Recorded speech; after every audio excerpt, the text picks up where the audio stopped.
पश्चिम बंगाल चुनाव में इतना बड़ा खेला भारतीय जनता पार्टी कर देगी, यह कभी ममता बनर्जी ने सोचा ही नहीं होगा। बीजेपी ने ऐसा चक्रव्यूह तैयार कर दिया है कि ममता कितनी ही कोशिश क्यों न कर ले, लेकिन बंगाल में उनकी हार लगभग तय मानी जा रही है। और हार तो हार, स्थिति ऐसी आन पड़ी है कि ममता को बंगाल छोड़ करके भागना पड़ रहा है। कभी इलेक्शन कमीशन ऑफ इंडिया के डर से भागना पड़ रहा है, कभी जनता से मुंह छुपा करके भागना पड़ रहा है, तो कभी तो मुसलमानों के डर से भागना पड़ रहा है। एसआईआर के बाद से बंगाल के 91 लाख वोटर्स कम हो गए और भारतीय जनता पार्टी का घुसपैठिए वाला दांव भी चल गया है। और कहा जा रहा है कि एसआईआर से बंगाल चुनाव का नरेटिव ही नहीं बल्कि नंबर गेम भी सेट हो गया है। और एक बात बिल्कुल साफ है कि वोटर्स के मन में दीदी का भय जो था वो अब खत्म हो चुका है। तो आइए समझते हैं बंगाल चुनाव का दूसरा पहलू। स्वागत है आपका दी अदर साइड में, मैं हूं नीतीश ठाकुर। कलकत्ता के हिंदू और मालदा के मुसलमान, क्या यही दोनों तोड़ेंगे ममता का अभिमान? अगर कलकत्ता के भद्रलोक वाले हिंदू टूट गए तो ममता अपना किला हार जाएंगी, और अगर मालदा के मुसलमान वोटर टूट गए तो ममता 100 सीट के नीचे चली आएंगी। बीजेपी बंगाल का चप्पा चप्पा छान रही है। उत्तर से दक्षिण तक और पूरब से पश्चिम तक बंगाल को भगवा रंग में रंग देने की तैयारी है। जहां भारतीय जनता पार्टी नहीं पहुंच रही है वहां भी ममता की टेंशन बढ़ी हुई है। यह मालदा का मालतीपुर है। यहां वो दिखता है जो पश्चिम बंगाल में और कहीं नहीं दिखता। मालतीपुर में मौसम नूर ने कांग्रेस का झंडा उठाया है। तृणमूल कांग्रेस की राज्यसभा सांसद रह चुकी मौसम नूर ने दोबारा कांग्रेस का हाथ थामा है और अब वो विधायक बनने के लिए निकली हैं। मालदा का मालतीपुर बंगाल की उन चुनिंदा सीटों में से एक है जहां कांग्रेस को अपने लिए उम्मीद दिख रही है। बंगाल में कांग्रेस शून्य से आगे बढ़ना चाहती है और उसके जहन में सबसे पहले मालदा का नाम आया है। यहां 52% मुसलमान हैं। मालदा वो जिला है जहां साल 2016 तक तृणमूल कांग्रेस 0 पर थी और 2016 में यहां कांग्रेस ने 8 सीटें जीती थी। इसी मालदा में 2021 के चुनाव में कांग्रेस 0 हो गई और तृणमूल कांग्रेस 8 पर आ गई। ये वही मालदा है जहां के मोथाबाड़ी बीडीओ ऑफिस में एसआईआर का काम कर रहे न्यायिक अधिकारियों को बंधक बनाया गया था और उसी तस्वीर को देखकर प्रधानमंत्री मोदी ने कहा था मालदा में महाजंगल राज शुरू हो गया है। अब ऐसे में सवाल उठता है कि क्या महाजंगल राज का खात्मा मालदा से ही शुरू होगा? ओवैसी की एआईएमआईएम और हुमायूं कबीर की एजीयूपी भी मालदा में घुस चुकी है। मोथाबाड़ी कांड से ही यह साफ हो चुका है कि ये दोनों पार्टियां भी मुस्लिम वोट को छोड़ने वाली नहीं है। 5 साल पहले मालदा के मुसलमानों ने ममता के नाम पर छप्पर फाड़ वोट दिया था, लेकिन इस बार मालदा के मुसलमानों का मिजाज बदला बदला नजर आ रहा है। क्योंकि अगर आप देखिएगा तो मालदा के मुसलमानों के पास इस वक्त 4 ऑप्शन है। पहली ऑप्शन है ममता बनर्जी, दूसरे ऑप्शन है राहुल गांधी, और तीसरे ऑप्शन है असदुद्दीन ओवैसी, और चौथे ऑप्शन है हुमायूं कबीर। तो ऐसे में अगर आप वहां के ग्राउंड रिपोर्ट की हकीकत को देखें तो आपको मालूम पड़ेगा कि ममता के मुस्लिम वोट बैंक में सेंध लग चुकी है।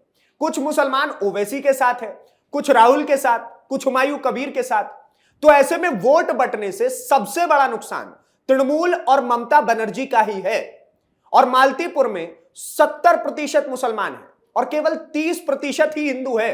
तो ऐसे में यहां पर भारतीय जनता पार्टी की जीत तभी तय हो सकती है जब मुस्लिम वोट यहां 3-4 हिस्सों में बंट जाए, और जो कि होता हुआ इस वक्त नजर भी आ रहा है, क्योंकि कुछ राहुल गांधी के साथ, कुछ ओवैसी के साथ। लेकिन ममता के लिए मुस्लिम वोट का बटना ही एकमात्र समस्या नहीं है, बल्कि ममता के वोट बैंक का कटना भी इस वक्त उनके लिए सबसे बड़ी समस्या है।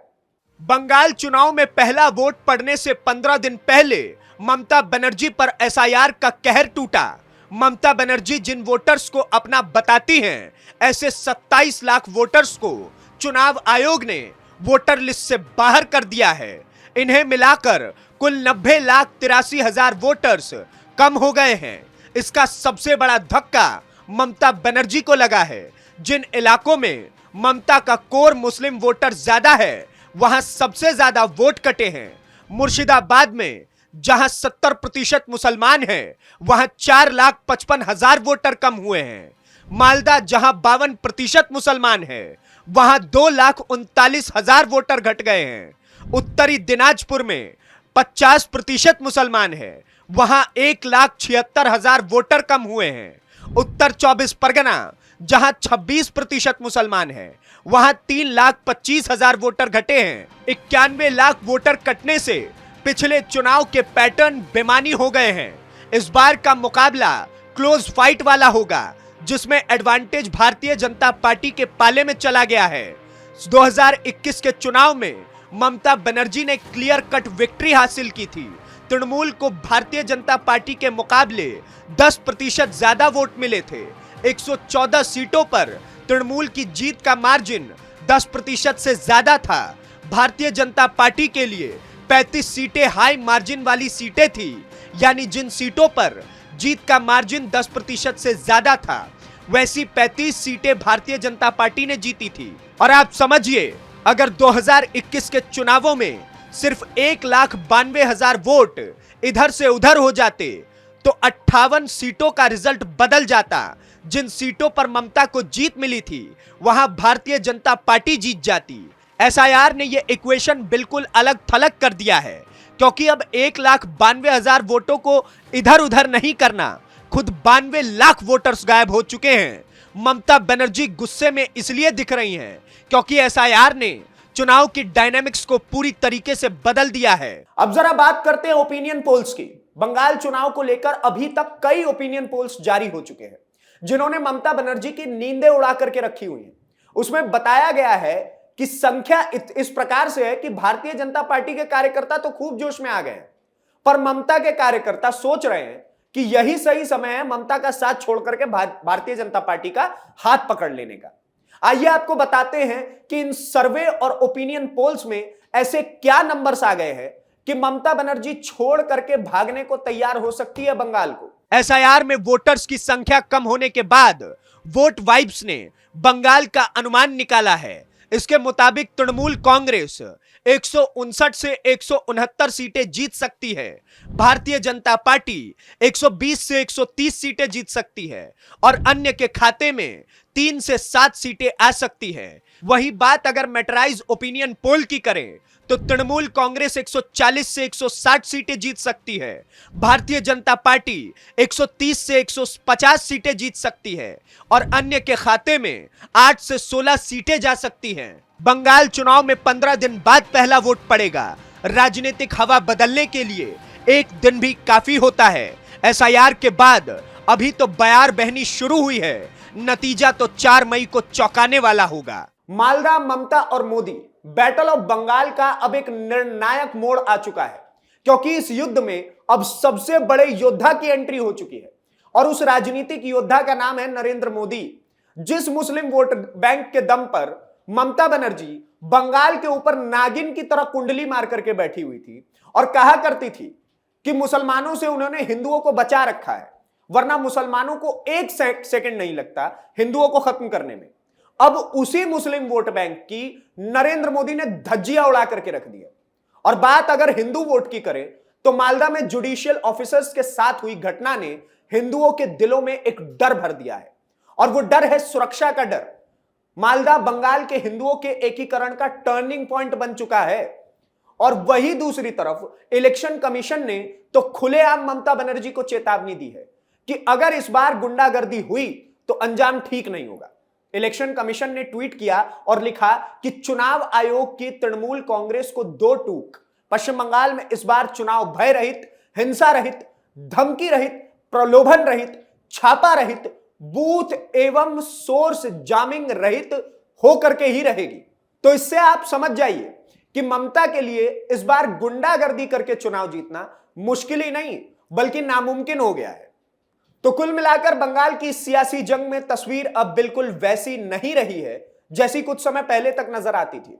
एक वक्त था जब ममता बनर्जी को बंगाल की राजनीति में लगभग अजय माना जाता था, लेकिन अब हालात तेजी से बदलते दिख रहे हैं। एसआईआर के बाद से वोटर लिस्ट में हुए बड़े बदलाव ने चुनावी गणित को पूरी तरीके से हिला करके रख दिया है। वहीं दूसरी तरफ जिस मजबूत वोट बैंक के दम पर ममता बनर्जी लगातार सत्ता में बनी रही थी, उसी में अब दरारें साफ नजर आ रही हैं।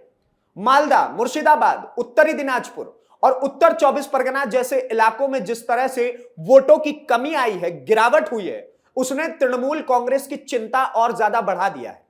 इसके साथ ही मुस्लिम वोट बैंक में बिखराव भी एक बहुत बड़ी चुनौती बनकर के सामने आया है, जहां एक तरफ समर्थन की जगह कई हिस्सों में बटाव दिखाई दे रहा है।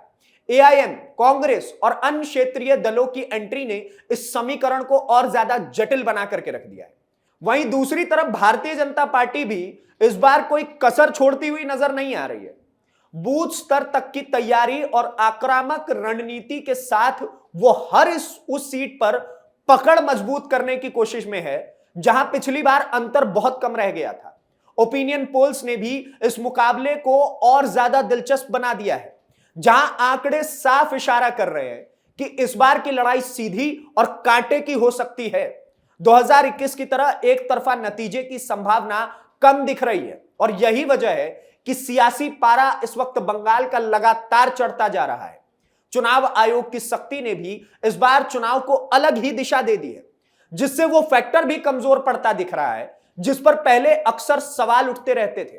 अब पूरा खेल इस बात पर टिक गया है कि आखिरी समय में जनता का मूड किस तरफ जाता है, क्योंकि बंगाल की राजनीति में हवा बदलने में ज्यादा समय नहीं लगता। 4 मई को आने वाले नतीजे सिर्फ यह तय नहीं करेंगे कि सरकार किसकी बनेगी, बल्कि यह भी बताएंगे कि क्या बंगाल में लंबे समय से चल रहा एक दौर खत्म होने जा रहा है या फिर ममता बनर्जी एक बार फिर सभी चुनौतियों को पार करते हुए सत्ता में वापसी करेंगे, जिसकी संभावना कम दिखती है। फिलहाल नजरें उसी दिन पर टिकी हैं और तब तक हर बयान, हर रैली, हर आंकड़ा इस चुनाव को और ज्यादा रोमांचक बनाता जा रहा है। आप क्या सोचते हैं कि ममता बनर्जी का जो इस वक्त महाजंगल राज चल रहा है, गुंडा राज चल रहा है, बॉम्बबाजी का राज चल रहा है, उस राज से आपको क्या लगता है? बंगाल की जनता को पीछे हटना चाहिए और किसी ऐसे सुरक्षित राज्य में जाना चाहिए जो कि बंगाल को तरक्की की ओर लेकर के जा सके? हमें अपनी राय कमेंट बॉक्स में जरूर बताइएगा और आपको हमारा यह नया प्रोग्राम द अदर साइड कैसा लगा वो भी कमेंट बॉक्स में बताइएगा। और इसी प्रकार की वीडियोस को देखने के लिए कैपिटल टीवी को सब्सक्राइब करिए। धन्यवाद, नमस्कार, जय हिंद, जय भारत।